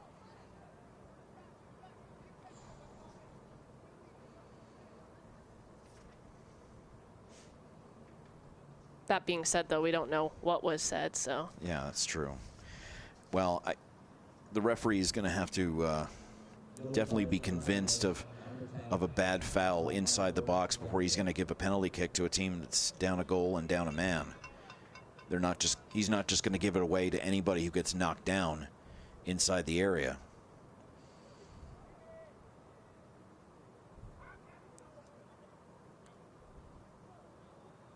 It's going to have to be something legitimate that Mount Royal makes the mistake of doing, where it could hurt them the most. Great inside run again. Too bad Gianmarco Plenza could not catch up with it. He'll be a fifth-year engineering graduate. Aria's got 2, Joey's got 2, Marco's got 2. Excuse me, Joey's got 1, Marco's got 1, and Antonuk's got 5 for the UFC this year. Oteng 2, Chanda's got his 4th of the year today. Flaxman and Marshall each have singles. As we're playing game day 4 of 14 in the Prairie Division. Everybody plays the same number of games. In the Pacific Division, it's a little bit different. So everything is assessed based on winning percentage. Crossing it through. Looking for a crazy bounce that could go in the team's favor. That's how a lot of shorthanded goals in that other sport are scored. Terrific movement again to find an open man, to again find Antonuk inside the box. And again, excuse me, that wasn't Antonuk, that was another player, Aria, I think. But again, they're forgetting about players on that left side, on that far side. So Mount Royal not playing ideally up a man. No, it wouldn't seem as that the Dinos have been very threatening to start the second half.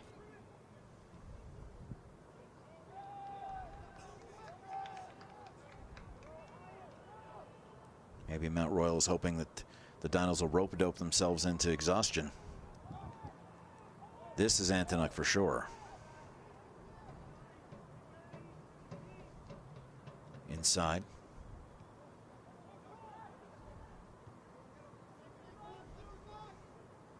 Neither team plays tomorrow, so they can leave it all out there. A nice header, just a bad angle. But perhaps the Cougars are giving Calgary too much time and space to work with. And Ryan Jackie will let them know if he's not happy. We'll be able to hear it from up here. Both him and Ramon Mifflin.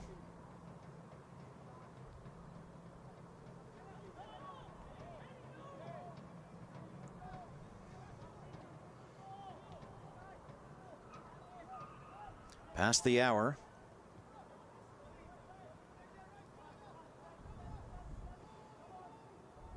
Not sure if the teams will get a water break like the women's game did earlier. It's about the same temperature as it was then. I'm sure that probably helped a lot. Yeah, it definitely gives you a minute or so to regroup too and strategize anything that needs to be said or done. Great defensive header by Kemsley. And now some working space. And that's going to be waved down by the AR, and it's a penalty inside the box for the Cougars, as everything seems to be tumbling down for anybody in red this afternoon. Yeah, as Milan went down for that slide tackle, must have hit his hand. Ponjevic. Yeah, I think you're right. You could see his hand right beside the ball.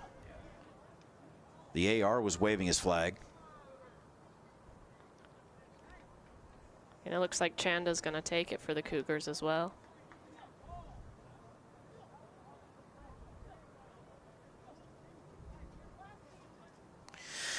Well, the winless streak, or the undefeated streak of the Cougars against the Dinos since COVID is certainly looking more favorable to continue here. I've seen a lot of missed penalties in Canada West. But what kind of mentality would the Dinos have if this win went in against them?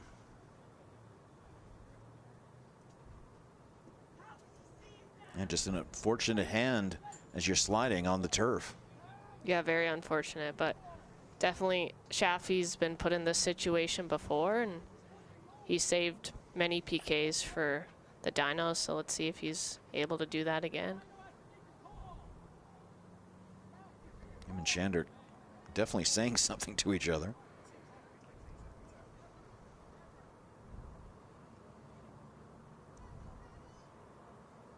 Dinos frustrated that they couldn't get the call in the box a few minutes ago on the other end of the field. Chenin Chenda to double the lead.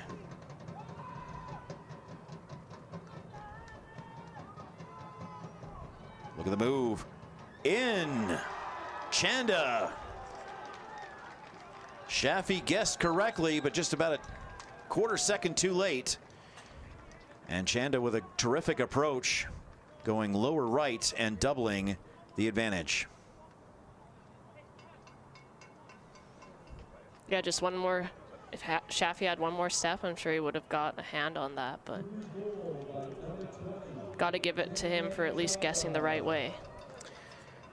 Chanda's 5th goal of the season.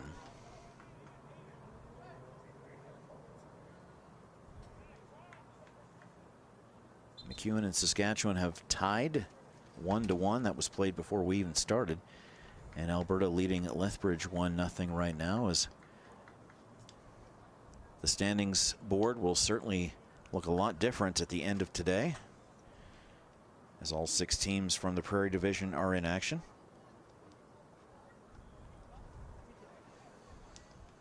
It looks like Chanda got subbed after that PK as well. What a performance he put in for the Cougars today. Absolutely true.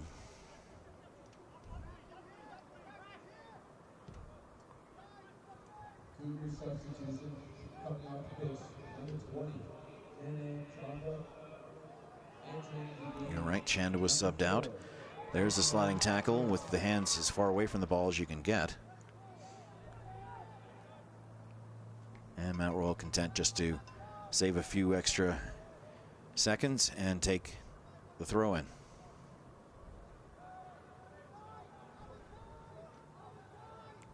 That goal definitely put Dinos in a trickier situation now. Man down and 2 down, so let's see if they're able to bring it back and have faith in them. Next week is crossover week. Dinos will travel to BC. We'll tell you about what they have coming up. Well, what both teams have coming up here in the next couple of weeks. Here from McMahon Stadium. So glad you're with us both live and on demand on Canada West TV, presented by BioSteel.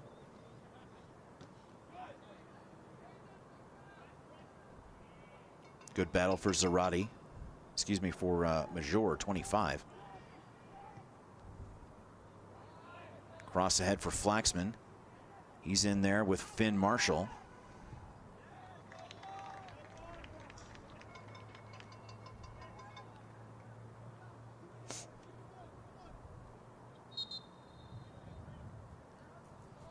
And a player down in front of the dugout.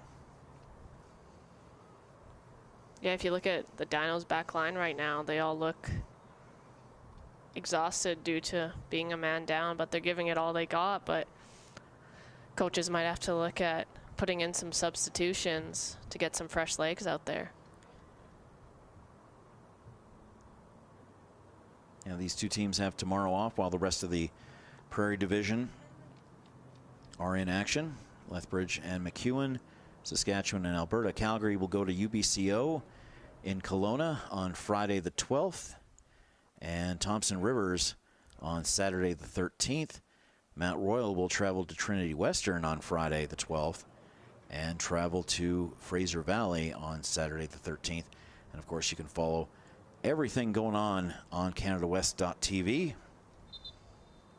And those, we got 13 crews, 13 teams, and a whole lot of great action here all season long. The following week, Calgary will host teams from Victoria and UNBC as the crossover happens the other way.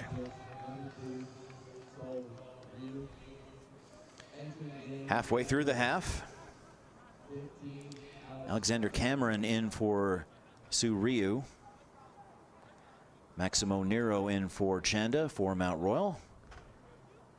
And a team yellow card against U of C after the penalty kick goal by Chanin Chanda, his 5th of the season.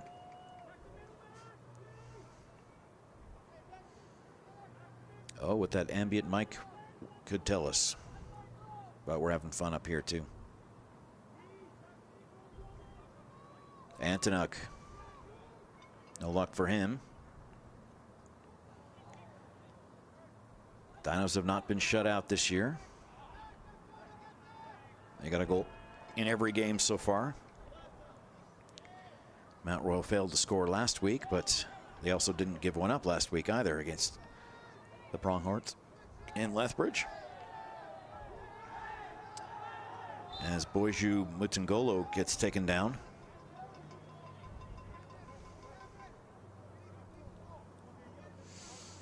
Weird situation there, how the ref didn't call it right away, but the coaches got his attention to finally get the call. Boiju from Saskatoon.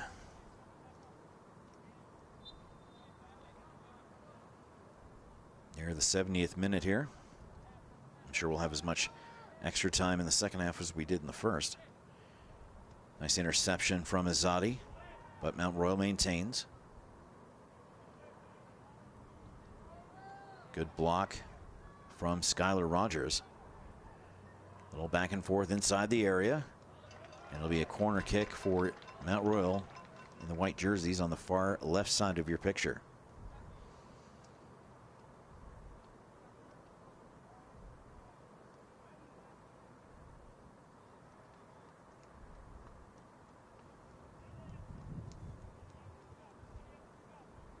Certainly Cougars want to push for another goal here to put them up 3-0, but see what happens on this corner. Headed up and right into the arms of Hanny Shafi. Able to anticipate every possible scenario. Cassanda was the intended receiver. but cut off. Calgary still takes it away.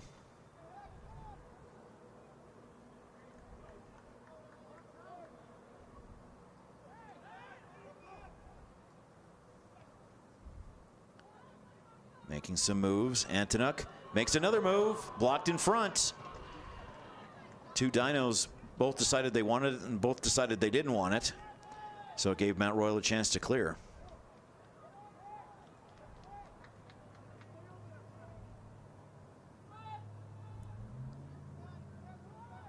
But Owen Antonuk coming as close as anyone has in a red uniform this afternoon. Marco Plenzik watching his teammates on the far side. There's a move from Maria.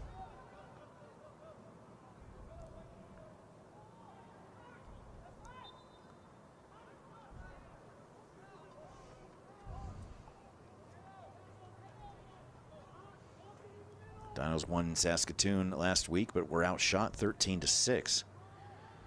They massively outshot Lethbridge 23-11. We're up 2-0, gave up 2 in a row, and then Aria scored in the 85th to take the 2 extra points.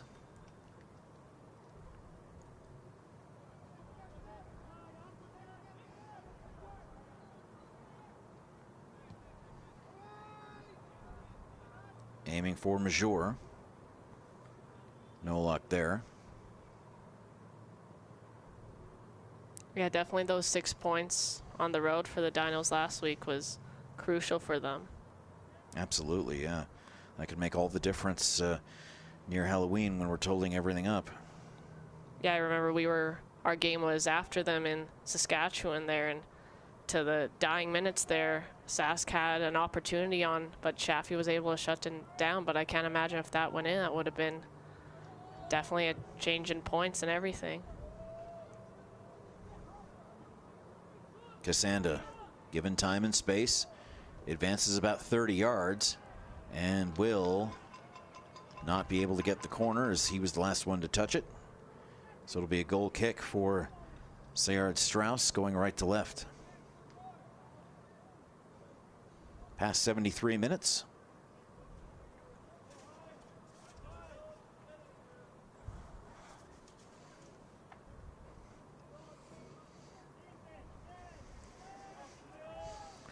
Looks like the Calgary Dinos are looking to make a few subs, bring in some fresh legs.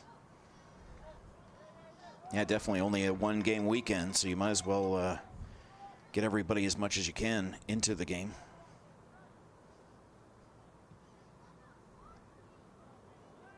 Mount Royal and UFC have tomorrow off, but the rest of the division is in action. If you have the Canada West men's soccer package, it's a perfect weekend. A lot of doubleheaders for the rest of the season and some important games tomorrow.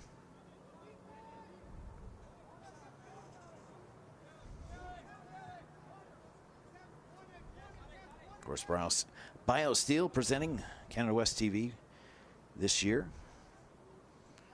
And again, another big thank you to everybody behind the scenes. That cross does not connect for Mount Royal. Looking for Flaxman.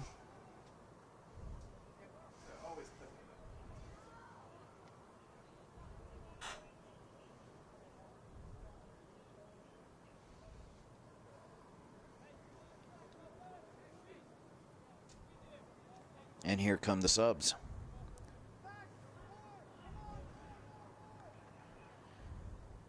Looks like Edemias Nasibu, 16, and Felipe Raed de Bayre, 21, will come into the match.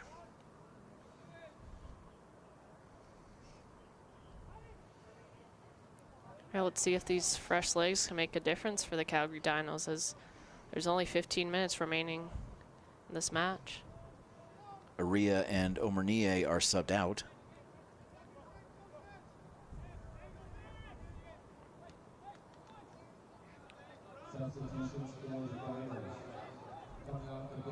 That was weird. A few seconds ago, I thought Gouton was trying to catch the ball because the play was dead, but the play was active, so I had to make sure he didn't catch it and just let it land. Big collision. Eden Azadi cannot chase it down, but it will be a corner kick on the near right side.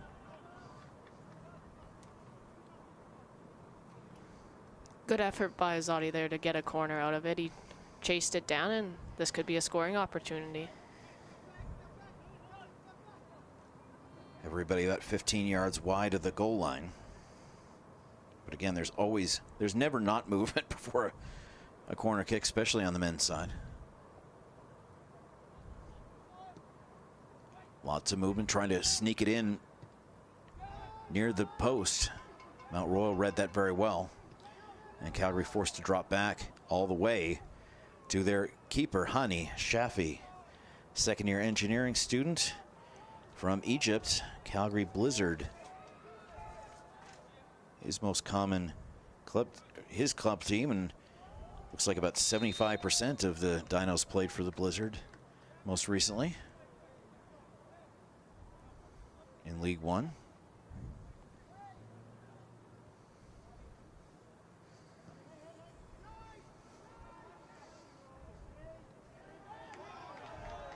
Mount Royal trying to open up a 4-point lead at the top of the division,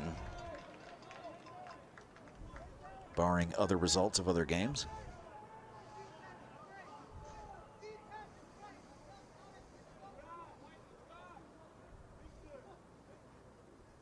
You can see the frustration starting to build in some of the Dinos players here, as being down a player and down 2-0 isn't anyone's wish. Flick header doesn't connect.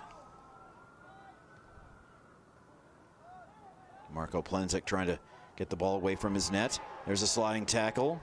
Ref says play on. They're inside the box, crossing it through, off the post and in. No, yes. Bar down, as they say. And Mount Royal extends the lead.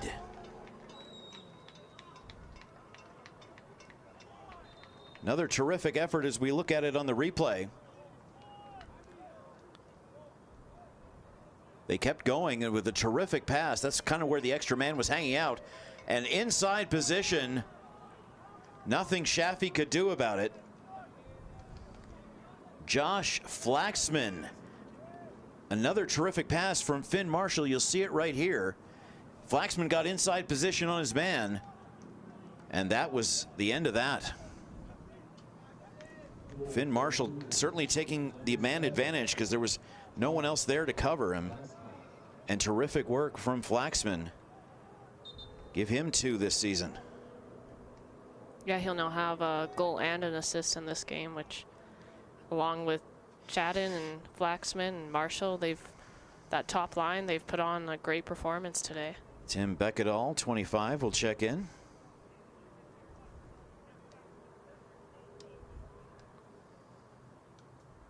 As things go from bad to worse for UFC. Yeah, it'd be hard if Joey didn't get a red in the first half. It may be a different game. You never know, right? Absolutely. So. Ray Dabari got a yellow card during that sequence. And Kirshner is in for Walter for Mount Royal as well as they continue to make substitutions. Substitution for the Cougars. Out, number 10, Jonathan Walter. Mount Royal just doesn't want to have any injuries at this point and maintain their clean sheet for Strauss, which would be 2 in a row defensively for them. Yeah, I see a few Mount Royal Cougars warming up. I'm sure they'll put everyone in the game today, being up 3-0.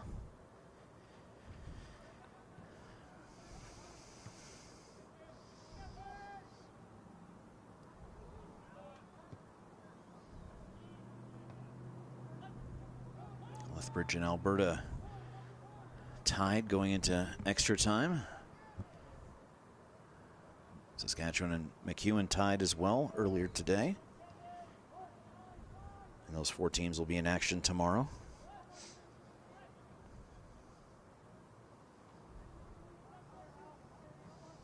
Calgary's come close a couple of times, especially down a man. They just couldn't get the bounces to go their way. Mount Royal will make another sub in. Felix Leibeth, number 18, will come into the contest. Physical literacy is his program.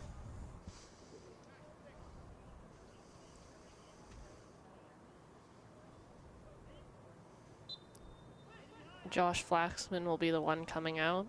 As we've mentioned, what a great performance he had today for the Cougars. And the scorers continue to score for MRU. Janda had 3 before today, add 2 more for him. Josh Flaxman had 1 before today, add 1 more for him. Flaxman, a 5th-year business student. Leibich in for Flaxman, Beckedahl for Walter. To the far side. Nice little throw in. It'll be there. And again, everybody collapses. Big shot, big stop. And Casanda still looking for his first of the year, but a couple of decent chances. Here's the replay. Breaking through, dropping it off. A terrific pass to Casanda down low. Just could not get it past Sired Strauss, who had to be very careful. Calgary will sub in Isaiah Zarate, 26. Gianmarco Plenzik will take the rest of the day. And Ray Dabari with a terrific chance.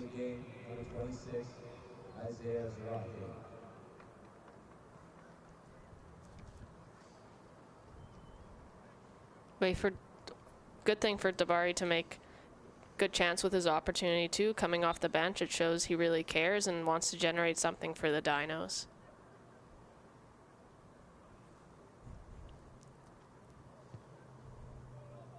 And again, Strauss wants to keep that 0 in the home column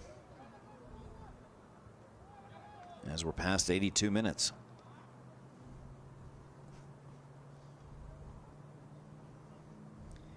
The MRU fans have certainly had a lot to celebrate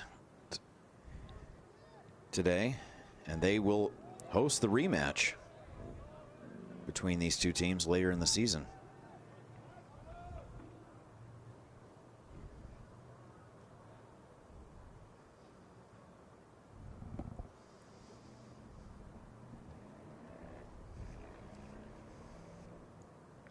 Both teams are definitely starting to look little fatigue from doing numerous sprints up and down the field. Headed up and away. Of course, it's that yellow line on the far side, not the football sideline that we're using.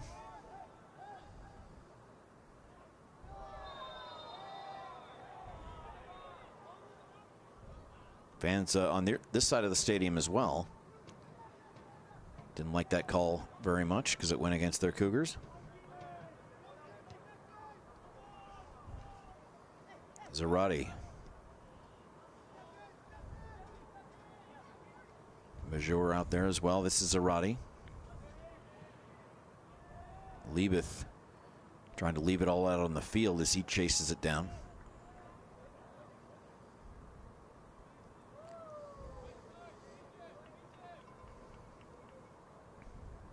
If you want to earn the starts for next game, you got to do it as a sub for today.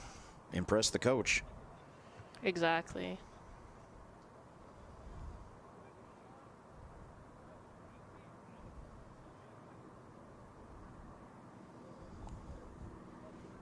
Definitely Cougars are trying to waste time here and kill the clock with only 6 minutes remaining. Plus extra time, which will probably be the same, at least the same 4 minutes it was in the first half. The mood has certainly calmed from the first 20 to 30 minutes.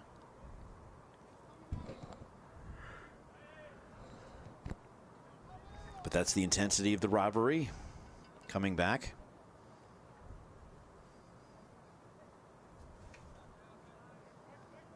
I'm sure it's the same kind of thing when the Rangers play against the Blizzard, so. Won't be the first time a lot of these players are seeing each other. No, certainly a lot of them saw each other 2 to 3 times during the summer, and I'm sure they all connect with a lot of them being from Calgary. Definitely. Both teams will be on the road in BC next week, and then host teams from BC in 2 weeks.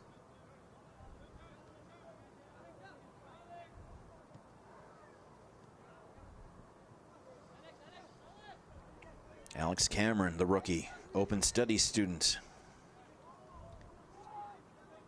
One of the Rangers we were discussing.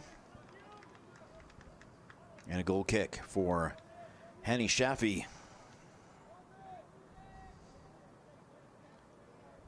Whose goals against will be a little bit worse, but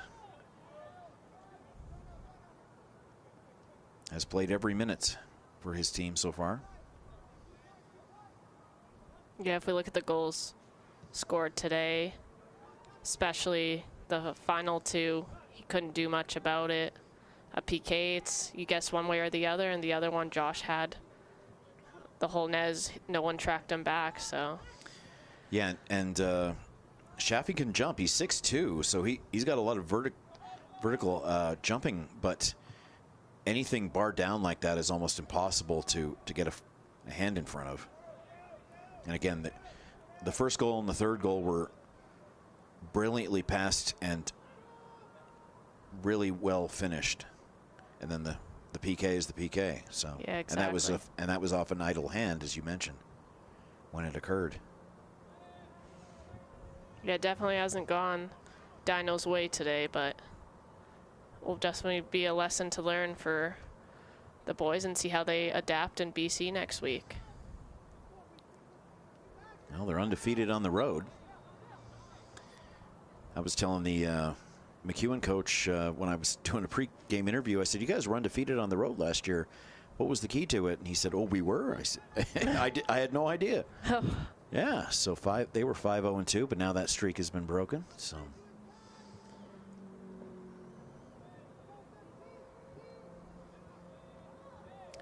yeah, Saturday, October 18th at 3 p.m. at Mount Royal's field. A very nice field to play on and watch a game from. Will be the rematch. So mark it on your calendars, October 18th at 3 p.m. And the crew at Mount Royal will take very good care of everybody watching on Canada West TV. It's always presented by BioSteel. Passing the 88th minute here.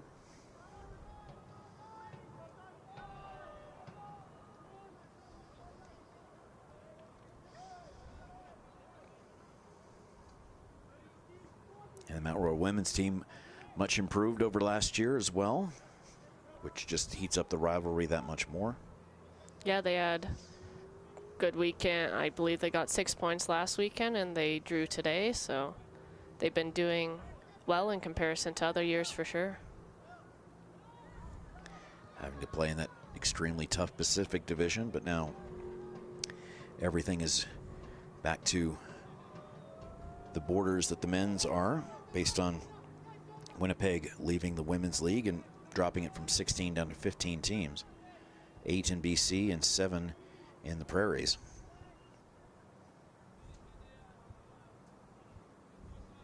Excuse me, 7 and 8. 7 in BC and 8 in the Prairies. It was 7 and 9. So one team from Edmonton or Calgary would have to play in that Pacific division every year. So it was 8 versus 8. And it was Mount Royal the last couple of years on the women's side. Men's side has stayed pretty much the same since COVID, or even beforehand. And a nice clearance out of the 18-yard box. Maximo Nero doing everything he can, rookie business student. He's wearing number 4 for White. Cavalry U21. From League One, they had some struggles. They're renaming themselves Cavalry 2 instead of Cavalry U21 next year. They announced that earlier this week. A minimum of 2 minutes will be added. 2 minutes, minimum 2 added to the end of the second half. I definitely thought it would have been at least 4, as you mentioned, but there weren't as many injuries or bad tackles as comparison to the first half. Yeah, with the 2 goals and the Plenzik ejection, I think the referee's not going to delay the inevitable any longer than he has to. Fans starting to make their way to the exits. But these guys aren't going to leave anything left on the field. It's there, big stop. Strauss was there. His hands have been perfect all day today. And the quick reaction time as well. Again, Dinos have no reason to leave anything on the field. Yeah, no, you got to give it to them. They're still pushing to the 90th minute, as some teams would just give up, but they still have it in them and at least want to get one goal here. Well, nobody likes getting shut out, so that's for sure. But a very stellar performance here for this Mount Royal team.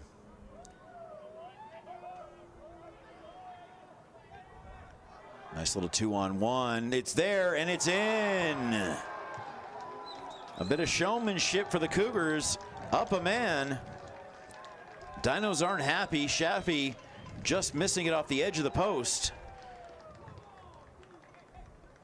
And a hockey-style goal with it. 2-on-1. Little back and forth. And a blast to the far corner. Once again, Finn Marshall picks up another assist. And I could hear some booing in the crowd as Mount Royal headed back to their dugout. Maybe some Dinos fans felt that that was a little bit too much. Tim Beckedahl gets his first goal of the year from Finn Marshall in the 90th minute.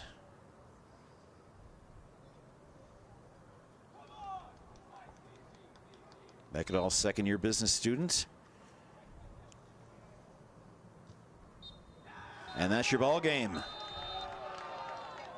4-0 is the final. And Mount Royal continues their post-COVID streak against this Dinos team, and they take the first chapter of the 2025-2026 Crowchild Classic here at McMahon Stadium. A very professional performance, and the Mount Royal Cougars just took what the Dinos gave them. No, exactly. I thought Mount Royal was pretty dominant today, but as I said, if maybe it wasn't for red, it would have been a different game, but who knows. But yeah, you got to give it to the Cougars for showing up today and putting in a dominant performance. Cougars and Dinos both travel to BC next week.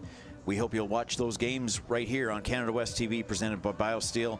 We'll see you guys in 2 weeks for more men's and women's action right here at McMahon Stadium. On behalf of everybody on the field and behind the scenes, we say thank you very much for watching. Have a happy and safe week, and we'll see you next time.